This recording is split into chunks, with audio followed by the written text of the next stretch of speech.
বলিউড তারকা অভিষেক বচ্চন ও ঐশ্বরিয়া রায় বচ্চনের মেয়ে আরাধ্য সবাইকে নিয়ে চলতে পছন্দ করে। পরিবার ও পরিজন একসাথে থাকা তার কাছে খুব গুরুত্বপূর্ণ। খবর আনন্দবাজার অনলাইনের। প্রতিবেদনে বলা হয়, আরাধ্য মায়ের সঙ্গ ছাড়া এক মুহূর্ত চলে না।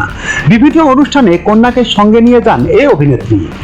2002 সাল থেকে কান চলচ্চিত্র উৎসবে যাচ্ছেন ঐশ্বরিয়া। তাই প্রতি বছর তার সাজ নিয়ে অনুরাগীদের আগ্রহ থাকে। 2017 সাল থেকে অভিনেত্রীর সঙ্গে যাওয়া শুরু করেন আরাধ্য। ঐশ্বরিয়া এক সাক্ষাৎকারে বলেছিলেন, কান চলচ্চিত্র উৎসবে গিয়ে নাকি আরাধ্য খুবই স্বাচ্ছন্দ্য বোধ করেন। বিদেশের মাটিতে এমন অচেনা পরিবেশে কোনো অসুবিধাই হয়নি তার কখনো। ঐশ্বর্যল এবং গোটা পরিবেশই নাকি আরাধ্য খুব পছন্দ করে। কান চলচ্চিত্র উৎসবে তাহলে আরাধ্যর অভিজ্ঞতা কেমন? ঐশ্বরিয়াকে এমন প্রশ্ন করতে তিনি বলেছিলেন, এই প্রশ্নের উত্তরটা আরাধ্যর দেওয়া উচিত নয়। আমার মনে হয় একটা সময়ে ও ঠিকই এই প্রশ্নের উত্তর দিতে পারবে। ASBD 24 সত্য প্রকাশে প্রতিশ্রুতিবদ্ধ। চ্যানেলটি সাবস্ক্রাইব করুন।